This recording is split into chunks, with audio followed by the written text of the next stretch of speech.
Last game of the day in this last series of the day between Vici Gaming Potential and LFY.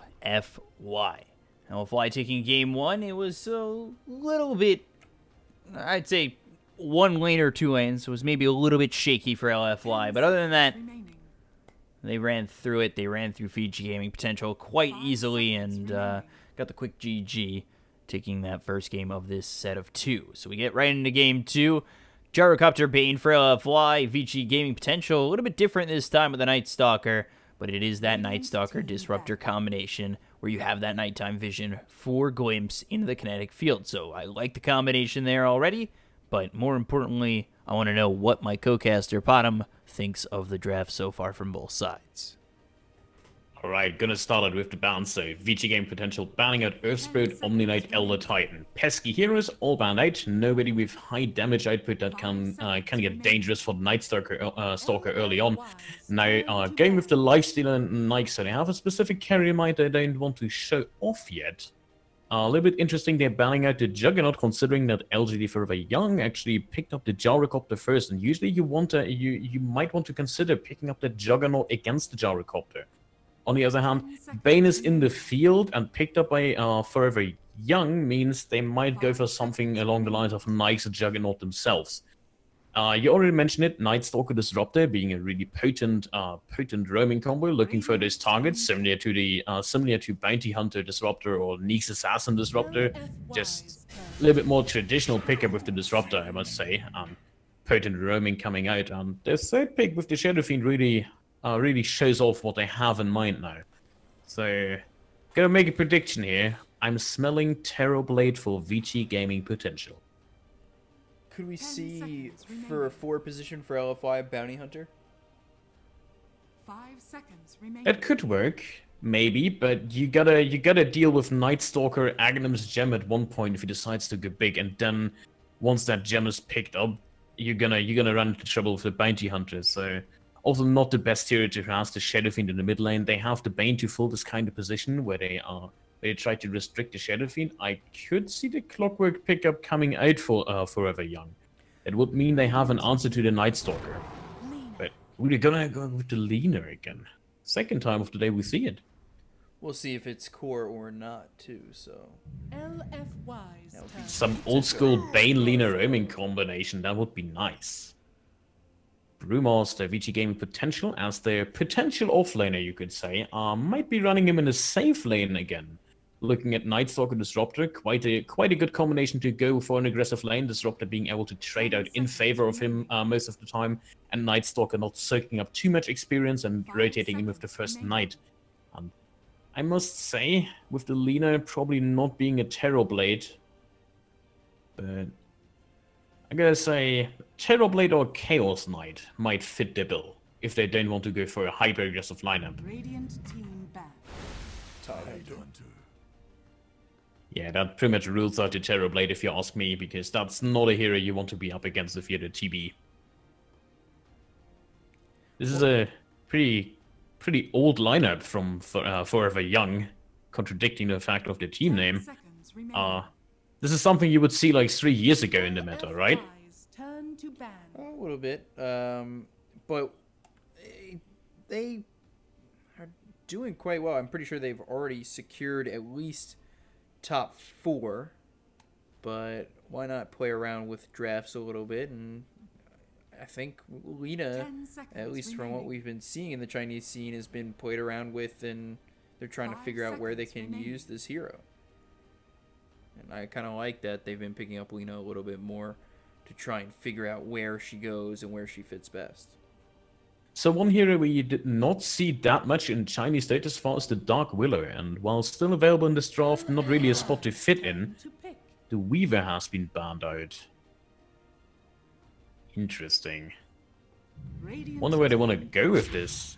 It's the Tusk, right? So it is the core Lina once more, and they're gonna go for the Morphling. Oh, nice. I forgot about the Morphling. That is such a good pickup against the Gyrocopter. Just look at all the stuff you can steal from Forever Young here. Wow. And you also gain a laner that can stay alone after some initial success on the lane, and also really good against the Tidehunter to have that additional burst and being able to dodge the Ravage later on in the fights. Seems like there's a lot of opportunity for Life No Color, and what do you do if you're LFY to kind of shut down this Morphling? I think you just utilize your leader. I think it comes down if Lina if Super is able to win the lane against the Shadow Fiend, then you're looking at a team fight combination where you can take out the entire team. They will win this by basically they want to kill the entire enemy team and then focus on the Morphling. Just get rid of the pesky supports. They have the Fiend's Grip. They have the Fiend's Grip and the Lina combination together with the Snowball, so they might be able to burst down the Brewmaster before he ultimates, and then they kind of have the better advantage in the fight. Who's your money on, Big Up? I like LFY. I like the Gyrocopter as well as the Tide, and we'll see if Lina does a little bit better this time around, because we saw that Lina Ori would not really do as great, but I kind of want to see Lina perform well, as I haven't seen that in competitive play for quite some time. And I think they have my money is on VG Gaming Potential, and the win probability graph seems to agree with me. 58%. Well, do you want to put your 58% on the double or nothing that we've been waiting for? Do you trust Vici Gaming Potential? Nah, not that much actually. I'm quite confident this Lina could snowball. And it's a Gyro after all, and Gyro is just so popular, and we've seen Monet what he did with the lifesteal last game, so it's gonna be close, that's for sure. Do you think they're gonna add a probability or win probability graph? So just a graph that states how many times the win probability was right. Can we have the statistics? We must go deeper, B-Cop. Just the Inception horn, I guess that was. Wasn't a great one, but it was something I gave you for your reference. Right. Classic lanes coming in for LFY. Tidehunter on the off lane. Tusk gonna start off bottom, make some pressure, wait for Tide getting level 2, or even just securing that the lane is in his favor with the ice shots already coming out. And then he's gonna move on to greener pastures, probably the mid lane, where Super will need some help against the Shadow Fiend. Bane is rotating top, so no early enfeeble on the Shadow Fiend. The Monet on the Gyrocopter has to deal with this aggressive tri-lane, and we pointed out early on, they're just dodging the Tidehunter. Brewmaster is okay against the Tide. You can win this lane. Is it even worth bringing Bane up at this point, though, if you know Monet's just going to struggle on this Gyrocopter? Like, why not bring over Bane to the mid lane and try and just enfeeble and help out mid? Well, you can't really just abandon your Gyrocopter on the top line. Not against the Night Stalker. That means you give away space to the Night Stalker, and once the first Night hits, he's just gonna rotate away from the top lane, because Morph practically wins the lane by that point. They also brought Tusk up here, so they're looking to make a move. 6 heroes. 2 to go. I feel like Gokking is the only one that could reliably kill, both Night Stalker and Morphling being too tanky for them early on to deal with, even with the Rocket Barrage. We'll see. They are lining up pretty aggressively, like they want to make a play. Backing off all these heroes. Morphling goes down over bottom. And they will start to swap and have a little bit of musical lanes. So that opens it up for Monet to get a couple of last hits and work on getting to that level 2. That's an interesting move to actually rotate the Morphling away. I felt like their lane was going actually quite well against the Gyrocopter, but maybe they felt pressured and they wanted to give the Brewmaster a little bit more space. I feel like they could kill Brew, though, if they have the tri-lane up here. Just what I need. But do you want to... Well, so far, Monet, he's going to have a little bit of trouble with last hitting on this lane, but together with the toss, they should be able to just pressure them enough, and they're up against 2 melees, your Gyrocopter, he should be okay. So they're just looking to deal more damage to the bottom lane, try to rotate on the Morphling, making his life as miserable as possible early on. When they get the Void out on Yao, looking for the kinetic field to lock him up. Let's see if they have the damage. Thunderstrike comes through. Life No Color trying to get over to this Bane with another Void, another Thunderstrike. Gets low, but no kill for the side of Vici Gaming Potential. Did go for the kinetic field and just barely missing it, slightly mistiming it, and did not want to commit another Thunder Strike, even with the Arcane Rune. So now he's got level 2 and Enfeeble as well as the Brain Sap available for this Bane, so that kind of hinders what Morphling can do in this lane overall. Yeah, Morphling is having a hard time here. There's not only the Anchor Smash, but also the Enfeeble to watch out for, and Morph doesn't have the best base damage if he is faced with some harass damage from the Tidehunter. So he's got to watch out for sure. Ooh, Ice Shards come out on TZY.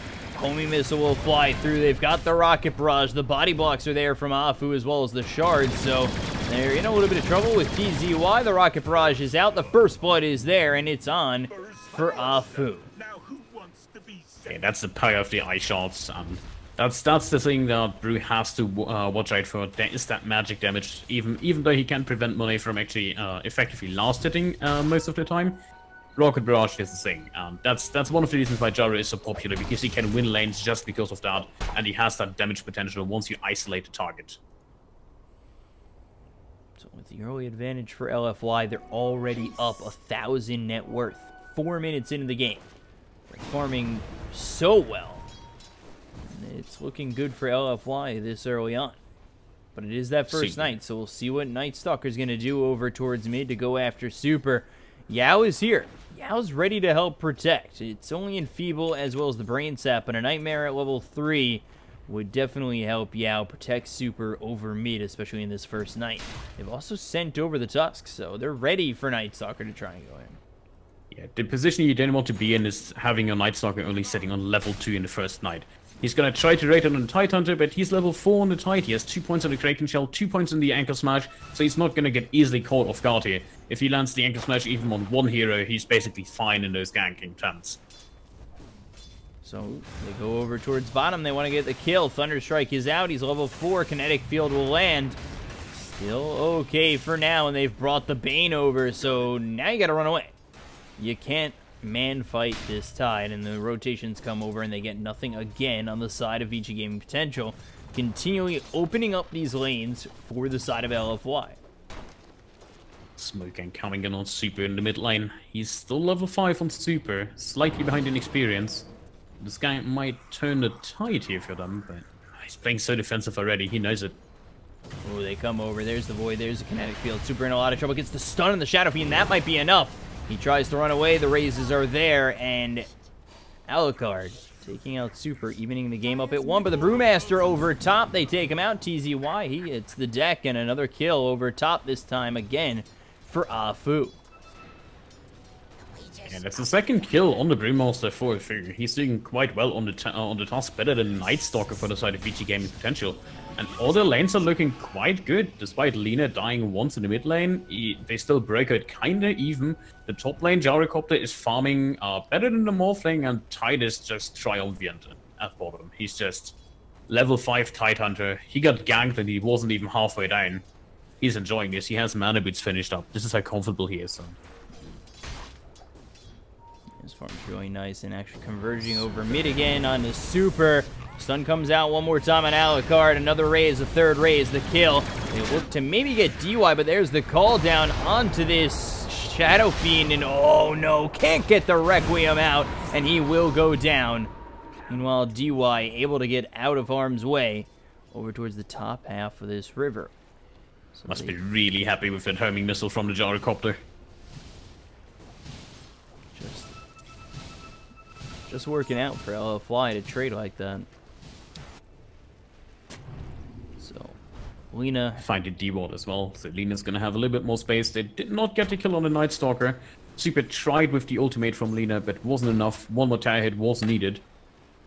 However, both Lina, Gyrocopter, and Shadow Fiend doing almost exactly even in terms of last hitting power. It's Tidehunter dominating the bottom lane, Morphling being a little bit behind because of that fact. But after that, it's Tidehunter, and he's gonna come online. And that means your Shadow Fiend is going to get in a lot of trouble with the minus armor he is providing. TZY top might be in trouble himself. The call down comes through with the Rocket Barrage, the Ice Shards, Void out onto Afu. The damage is there to kill off TZY eventually. The Kinetic Field is finally out, but now the Nightmare That's on the Night Stalker, and that lets Afu retreat successfully. So 4-2 in favor of LFY, 2,000 net worth lead in their favor. And they're starting to really ramp up, out of control. It was super finds an Invis rune for the Lina. Also lots of mana available, and he has Laguna Blade up. Looking at a Two tides fighting bottom. Oh no! It's the watermelon fight that Gallagher never dreamed for. Damage for no one. But life no counter. No mana, actually, so he's gotta no mana, be that means very careful. oh, misses the stun. I'm surprised he didn't lead that a little bit more. Why not go Also, like, I really like the build from Tide. Who needs Ravage anyways? No Gush, no Ravage, just 4 points in Kraken Shell, 3 in Anchor Smash, just dominating this Morphling all over in the laning phase. Not gonna let this Morphling ravage me. Look over towards mid, DY. In a lot of troubles, the Snowball, the Rocket Barrage, it's there. It's 5-2 in favor of LFY. They make that one look easy. So they're able to move around the map. They look for the tier 1 over mid. This should be an easy kill, especially with the flat cannon cleaning up the creeps. And the creeps coming back over towards this mid tier 1. The TP comes to the mid tier 2 to DY. They've also got the Shadow Fiend Alucard and the Glyph coming through as well. But Laguna Blade available. They got to be very careful how they play this, because the Snowball could come out. Snowball, Ice Shards, a Laguna Blade, and you're dead to rights. Yeah, that threatens everybody, including Alucard on the Shadow Fiend. They don't really have that defensive hero up and running. They have a Disruptor who can maybe glimpse somebody back, but Lina most of the time gets all his spells out, and then she just gets glimpsed back in safety. Monet as well, having so much movement speed, doesn't really care with the glimpse. The only thing you really have as a saving grace would be the waveform from the Morphling, so he's the only one actually being a little bit more defensive. Like the Brewmaster, yeah, like he's really far behind. There's just not much he could do. He's on the same level as the Tusk in terms of net worth. Still struggling to find his face boots in this game. Tusk with the Gyrocopter over bottom will take a quick stack over here in the jungle.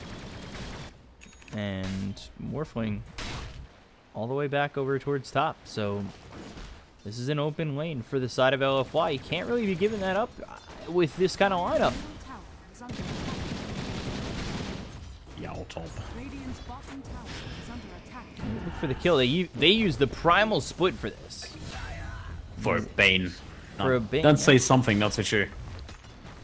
And he holds on to Fiend's Grip, so he's okay with that. You know, come back up, and if LFY want to fight, they'll have Fiend's Grip to work with.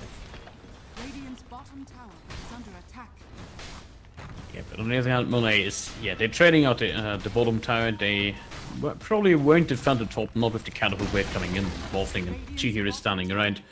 But lots of damage taken on the mid tower as well, and it looks like LFY is really trying to close out this early game as fast as possible and bring Monet on the Gyrocopter. He finishes up his drums. He's looking for the BKB next.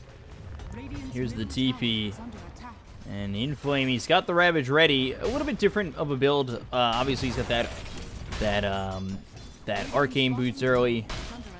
And, you know, it's a little bit different than what we saw previously with the Phase Boots and wanting to run in and just Ravage. A little bit of a showdown in the mid lane, but Super surviving a few with some really good shots and a nice Walrus Punch to save his team.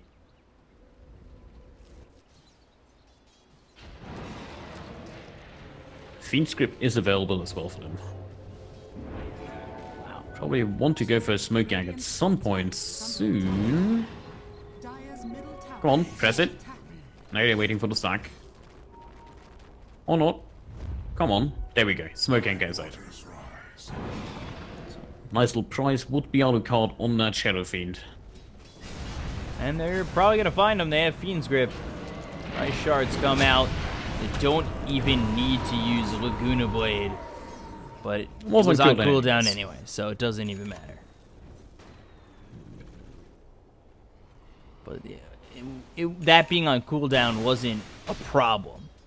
There's a gush battle going on top and it's pretty exciting. If only you could use ultimates, you know? That would be so unbalanced. You just switch to him, Ravage, and get out. Like, we would just see Rubik morphling every time, just to have additional, like, whenever there's any team fight here, we just pick morphling, it would be a hard counter. Like, it's strong enough as it is right now. For example, if you play against any agility Snowball here on in straight. DY, as well as the Walrus Punch, but the Static Storm, this is placed very nicely. They look for the raises, they'll kill off Afu.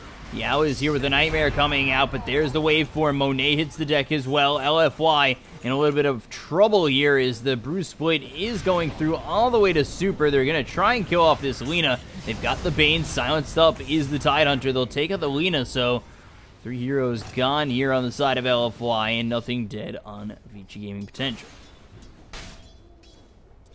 3 for nothing. Now, this is exactly the kind of fight they need with the Bruce Split, just having the initiation and getting the 9 on the tire as well, so that kind of resets and levels the playing field for them. They were starting to slightly get behind, but now the experience dips back in their favor, same with the net worth. Getting close. Even at 6, another game where it's not like a bloodbath, but everything's kind of on edge. Yeah, it has the potential to escalate at any moment. Ooh, Courier. Inflame not even thinking about it. There is the Anchor Smash on a Life No Color. But with Monet coming over, they'll think about Ravaging, possibly. The homing missile finally lands. There's the Rocket Barrage coming through. Waveform still chasing all the way deep under this Tier 1 tower. The Adaptive Strike comes out onto the Tidehunter, but they'll get the kill onto the Morphling, and that is a big one. And they got the Fiend's Grip here onto the Disruptor. They'll take out another. Impressive. They just walked up to Morphling and killed him because he couldn't escape. I feel like there was a bigger response needed from Vici Gaming Potential, but no, they decide to push out the mid lane a little bit with Alucard.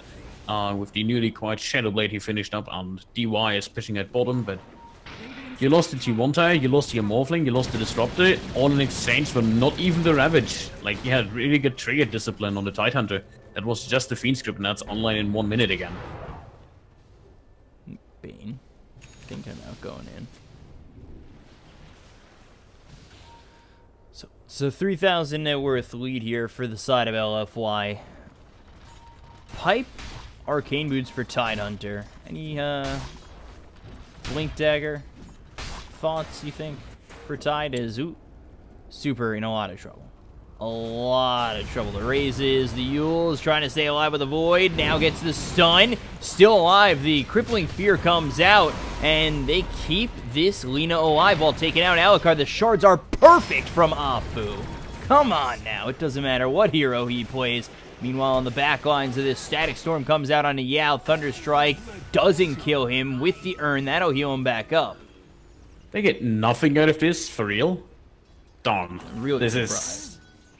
Yeah, that was an amazing save with Lina. Quick reaction by Super, not getting any surprise at all by the Shadowblade gang. Instantly turned around after one of the raises, yields us up and then runs into safety. And luckily there was this Tide saving her with the Pipe of Insight as well. So, Threat of Ravage, it's not really stopping Vici Gaming Potential from moving in, or trying to move in on LFY. You think he's gonna pull the ripcord soon and let the Ravage go? I'm pretty sure he just wants to intimidate with this Ravage. It's their reset, it's their take on the Naga pick, where you have that reset button, because on one hand, they can dodge it with the Morphling and the Split from the Brewmaster, but they're not even risking it, and it can be dodged. Like, can't dodge the Ravage if you never Ravage, right? I guess so. Yeah, he's gonna go for Yules on the Tidehunter, just having that reliable lockdown to cancel out the Shadow Fiend ult, not being forced into Ravage just to cancel out and save one of his teammates, and I really like that pickup. This Tidehunter can just run up to the enemy, and he's in no danger of getting killed unless it's a Requiem of Souls with everything attached to it. It almost feels like the Ravage is being played like the show Press Your Luck, where he's got his hand over the button, ready to push the Ravage, and he's just like, no whammies, no whammies, no whammies, hoping that when he finally uses that Ravage, he hits everything. Yeah, or just like an Enigma who didn't even level Black Hole. Like, I have it, trust me, back off, and then you never use it, surprise. they're going into the tier 3 right now. They're only 4,000 net worth ahead. It's 18 minutes in. They're just going for the tier 3. Nothing is stopping them. They have the threat of the Ravage. You can't go in on Vici Gaming Potential. What do? You hope that maybe he blows it by accident like a BKB or something of the sort. There's the snowball all the way in on the backlines. They've got the stun on the Brewmaster. They'll have the Laguna Boy with the Fiend's Grip.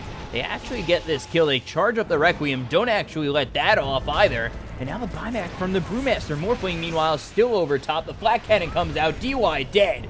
And he's got buyback as well. And there's the Brew Split. So the Cyclone holds in this Tidehunter. Hopefully he could survive this if you're LFY. They want to let that Ravage go in just a moment. But the Brew, he's going to die. No, he survives. He just survives. And so does Afu. Snowball to the creeps. 4 now. And he tries to get out, but there's the Void, and he will fall. Did 25% upple miss, but Monet is still here. They want to go. Yeah, they're looking to re-engage. They missed the stun on the Shadow Fiend. The kinetic field will hold them back. The call down's out with the homing missile. They might be able to get this kill. TZY back into it. And with that stun missing from Super and getting locked in by the kinetic field, they cannot go into... Finally back off. That was... impressive. 19 minutes, not even that far ahead. They just run up higher ground and like, we have Ravage, don't initiate, and even forcing out the buyback from the Brewmaster. The first time he jumped on the low ground with his Blink Dagger, and there was an instant Lena stun with the Yult setup, which was really impressive just to hit that timing and preventing it. Like, and you forced out a free buyback that early from a Brewmaster. That's gonna set him back. He has a Blink Dagger and brown boots, nothing else. He's even struggling to finish up his boots. And they're going for this again. You want to put pressure on... You don't want to change the running system here, and they still have the Ravage. Not used even once in this game. He has the Yults up on the Tidehunter. He's now looking finally for that Blink Dagger. If they could kill Morph again, they could definitely take the tier 3. I mean, Morph wasn't even involved, so it doesn't really matter. But killing off that Morph, especially if you don't use Ravage, is absolutely huge.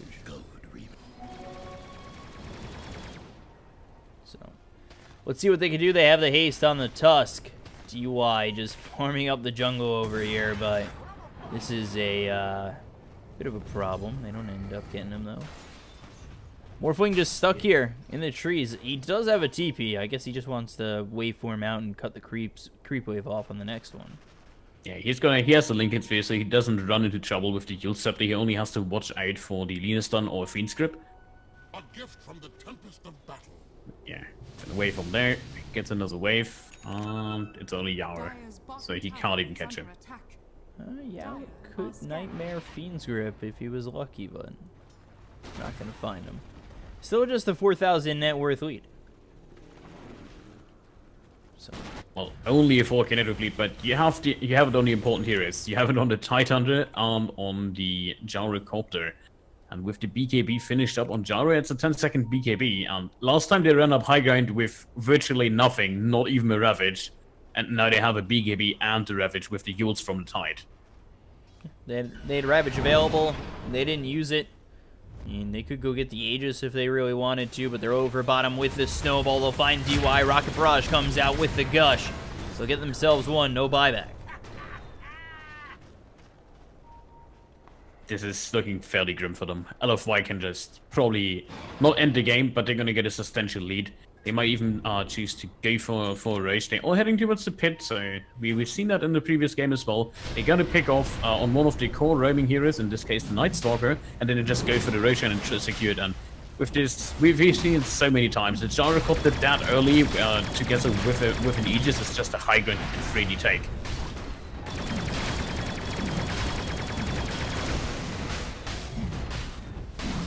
Nobody from Vici Gaming Potential is going to be able to take this because they are just not coming over. They've got the Morphling nearby, but it's not close enough.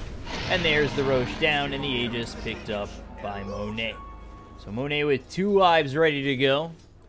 The push is on again over mid with Super cleaning up those creeps, but they kind of back off the Roche pit in an interesting formation. Not just 5 down mid. They send some heroes top, send some heroes bottom, and they're looking to push out everywhere. Yeah, they're going to push out everything just due to the fact that the Tidehunter still wants to farm his Blink. He's gonna pick up in about 1 or 2 creep waves. There's still a 2-2 to claim at the top lane, which gonna give them some additional money coming out. But nobody on the side from VG Game Potential actually poses a threat to them. Their Gyrocopter is extremely tanky, plus he has a BKB. Their Tidehunter is almost unkillable unless it's a 5-man smoke gank where they commit directly with souls. And even the Lina, like we've seen her getting saved last time. Shadowblade and Yule stepped up for her as well, so it's not. There's no easy kills for VG Game Potential. They can't even roam it with those smoke ganks. They're just not making anything happen, and they send the Shadow Fiend over towards bottom, but let's see, the fight breaks out. There's the snowball. Bruce Split used immediately. Static Storm's not going to land on anything. The Glimpse on back, that's going to get Tusk out of harm's way for the time being. Now the raises come through. They'll take out the Bane, and the rest of the team on LFY will back off. That was ambitious, I'd say, from LFY, and it's not over. They could still kill off Monet. He's quite quick, and with the brew back to form, it's baiting. hard. But there is the Glimpse. Inflame is here. He's ready to go, but they're locked in the kinetic field. The homing missile will come out and hit DY. Let's see if they can get this Might kill. fall down on DY. Yeah, there's the Gush, and there's the homing missile. Rocket Barrage is still running very quickly.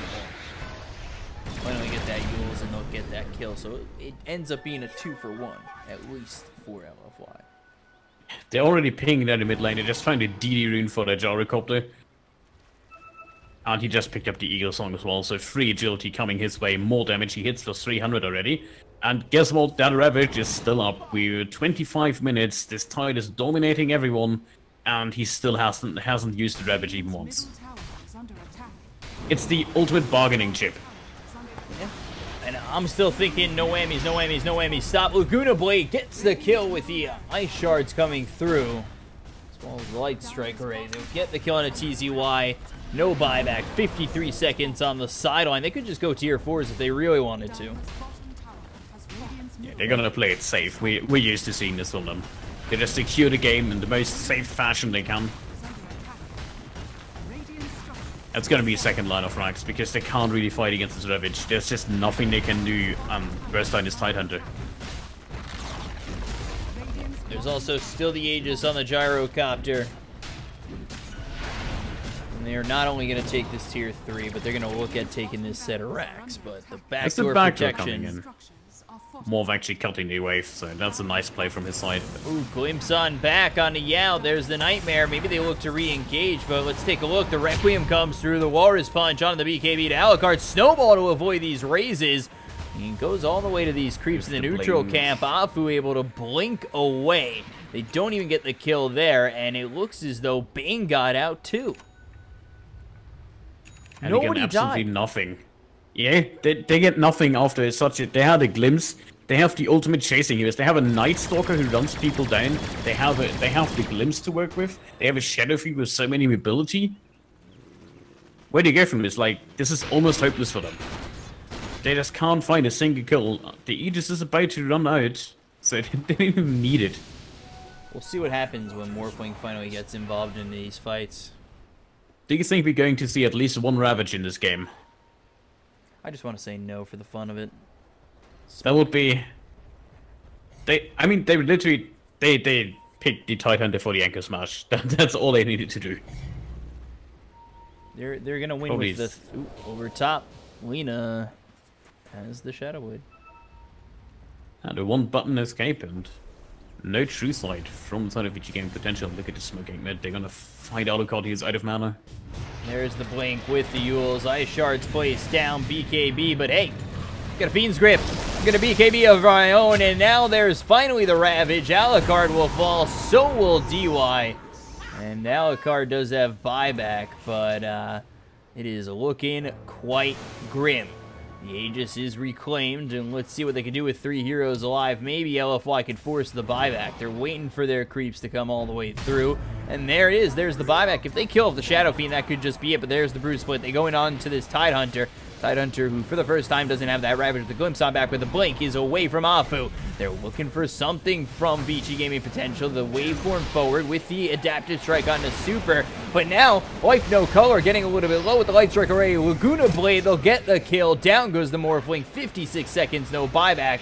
And the Yules is out onto TZY. The Anchor Smash forward, going through to Go King, trying to get this kill. Silence up is the Tidehunter. They'll look to get it. One more shot. They won't find it. They'll get the kill on a TZY on the back lines. Alucard, he's used up as well with the snowball coming through. Ice Shards block him in quite nicely. The Nightmare, Light Strike Array, Dragon Slave, Walrus Punch, damage. One more shot. All they need, they'll get the kill. They lose the Gyrocopter, but there's the buyback from the Night Stalker as well as the Brute.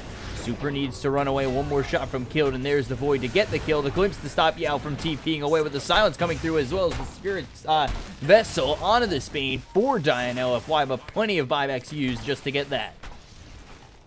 What a fight in the end. 4-for-4 trade, but there were 2 buybacks on the side of Vici Gaming Potential. This still benefits LFY, even though it was a pretty disastrous fight in the end. They get a little bit lucky considering that Morphling actually, instead of finishing off the Lina in the fight, he used the Ethereal Blade to burst down his own Brew Split. Kind of missed the damage combo there, which is a bit unfortunate, but at least they kind of hold and they did not lose an additional racks at bottom. So, mission successful? Question mark? I mean, you force buybacks like that. Nobody really has buyback on Vici Gaming Potential anymore. It puts you in a good spot to win one more fight and end it. Yeah, but the small thing is rising through the ranks, and Shadow Fiend is about to hit some damage as well. It's not going to be that easy anymore unless there's like a really good team fight coming out from LFY where they just catch anyone off guard. For example, if they find a Morphling, this is game over. If they find anyone who just buybacked both Night Stalker or Brewmaster, this is game over for Vici Game Potential as well. So they have to play extremely passive with those healers that just bought back.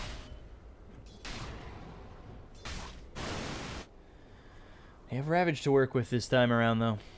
Again. See what they can do. The butterfly finish for Gyrocopter going in the Lincolns next. Super. You know what he should have done on the Tidehunter? He should have just went for a refresher orb and then never ravage. That's just rude. That's the ultimate mind games. You just never ravage, but you threaten, hey, I could have a double ravage.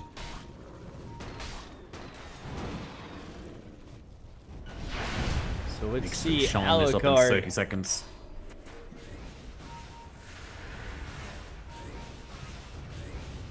Alucard okay for now, but the wraparound's coming through from LFY. They're thinking about it. Coming over is the Morphling, and now the Blink with the split, with the Thunderclap, waveform on forward. The call down hits the BKB pop Ione. Life No Color, you need to get out of there. You've got the kinetic field protecting you with the BKB pop by this Shadow Fiend. That Requiem doesn't exactly do much of, well, anything. And now they're without the Requiem, they're without TZY, and now the Ice Shards.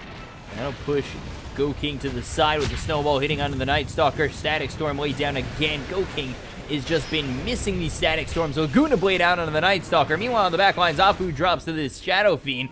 But here is the Flat Cannon starting to do a little bit of damage. Alucard's been spotted. The Spain just trying to stay alive. One more shot till he's dead. The raise is hit, and one more shot. He stays alive, but the Death Requiem gets the kill from the grave.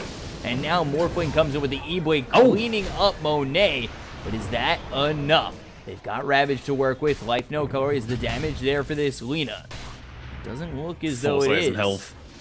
And glimpse on back. There's the tie, but Super moving forward. And finally retreats. Gem on the ground. This heavily favors Vici Gaming Potential. They get a little bit of damage on their T4 in the mid lane, but after all, this was a fight. They hold. They still have their T3 at top lane. That is not getting contested. And most importantly, they will probably not be able to contest the Roshan in time. They managed to kill Gyrocopter, fantastic play at the end from the Morphling, just sniping him out at the end of the fight and then getting away. Morph is at a point now where he is tanky enough to survive through the fight if he gets the initial 2-3 seconds of Morph up and running for him. I'm fairly confident they're going to use this bargaining chip of the Morphling just to force at the Ravage, which must gotta give them credit here. He had really discipline on the trigger finger there. Yeah, never even blew it there. So now the threat is there if they want to try and go in to steal this Roche.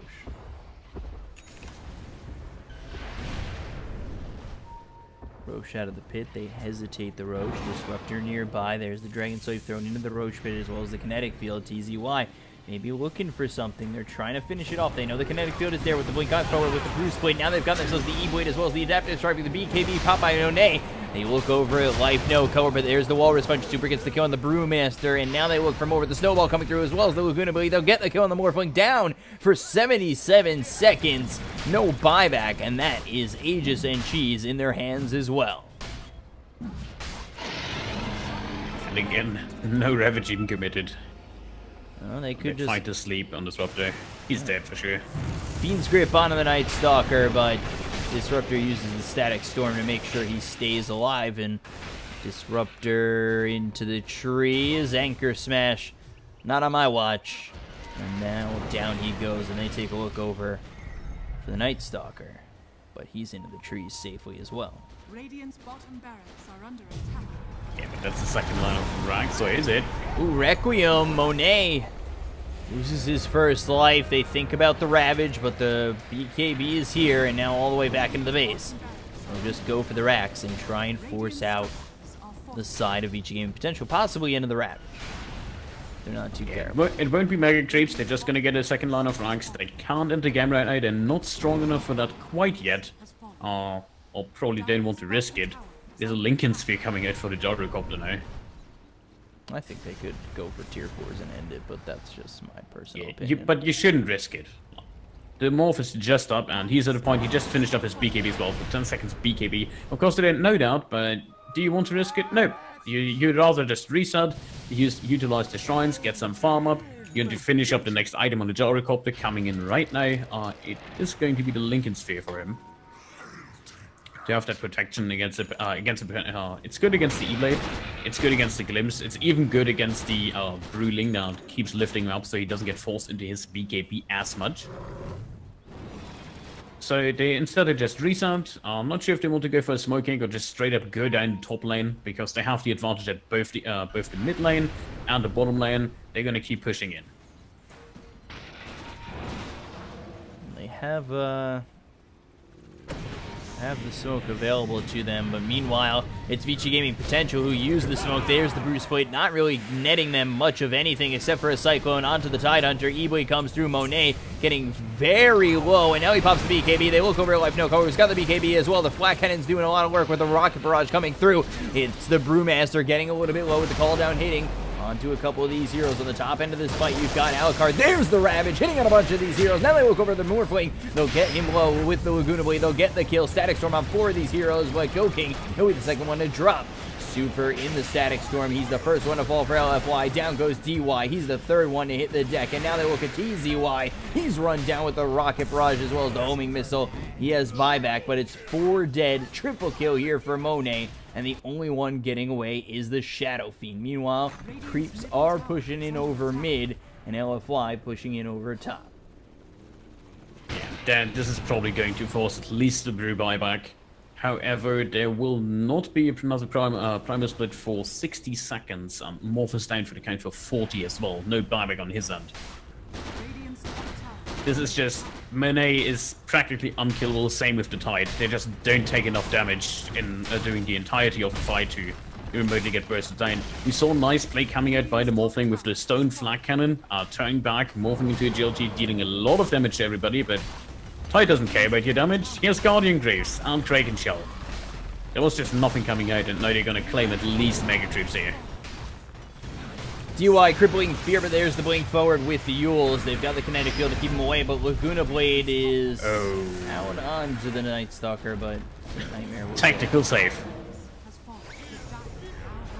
Oh, Requiem, BKB popped by Monet very quickly, in fact, with the Guardian Greaves coming out from this Tidehunter. Now the BKB is now gone from the Shadow Fiend. You take a look at the backlines of this fight as Life No Color trying to go in on Monet. The damage is out onto Yao, but not enough with the E-Blade almost killing off Inflame, but not enough. There's the stun that comes through onto the Brewmaster with the Fiend's Grip. They'll get the kill on the Brewmaster. They've also got themselves a kill on the Shadow Fiend. 2 dead. Meanwhile, they do lose off him. There's the buyback from the Brewmaster. Lincoln's being popped on both ends. TZY with the blink as well as the split onto Yao. They'll get the kill here on the Bane. Let's see if they can find anything else. LFY starting to just back away. At least they're trying to, but the Cyclone's out on Monet. They've got Afu. They've got this Tide ready to go. Ravage is up in 22 seconds. The longer this fight takes, the longer the chase goes on from Vici Game Potential, the more threat they are from getting ravaged and, I'd say, honestly, losing the team fight. But Monet's in here with TZY. They'll go for the damage with Life No Color, getting low again with this nice stun and the Laguna Blade. They'll get the kill. He's down, and another one falls as Go King hits the deck. DY drops everybody down on the side of Vici Gaming Potential, and LFY, they take the game just like that. 2-0 series in their favor. Middle tower has fallen. Victory. LGD.Forever Young, they take the series 2-0 over Vici Gaming Potential. That was a great fight despite being on the retreat. They almost let that game slip away without Farm, Morphling, and Shadow Fiend were getting, but a couple of missteps there from Life No Color getting in a little bit too deep, and Super Monet made quick work of Vici Gaming Potential and really the threat from Inflame with that Ravage. So any thoughts from this series between these two teams? I must say that was an impressive show of the Tidehunter. He's sitting on 2-1 and 27 assists. He practically never died in his fights. He didn't dish out any damage. That was Monet's job every time. It's just... It felt like such a passive lineup from LGD.Forever Young because they couldn't really kill anyone aggressively beside with Lina, but nobody could initiate on them either.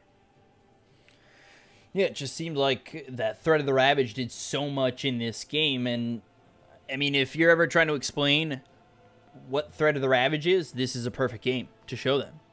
And it did so much because Vici Gaming Potential never really felt comfortable to go in on LGD.Forever Young. And it worked out perfectly for them. They end up taking the series 2-0. LGD.Forever Young make quick work, and I think that's their second series today that they took 2-0. It is, and that boosts them up with 4 points ahead of IG to the top of this Group A. So that's it for us today. That was our 3 series. Started at about 4 a.m. Now it's 10:15 a.m. for myself, and that means it's about 3 in the afternoon for you. So that is it from us. We'll be back tomorrow, and we'll be back with 4 more series tomorrow. I'm your caster, B-Cop, joined here by Bottom of the Moon. On Twitter, it's at BCop92. He's at bottom of the _moon. Follow us on Twitter and know when we're casting. Thank you so much for watching us all day long, and we'll be back with more work tomorrow. Thanks again.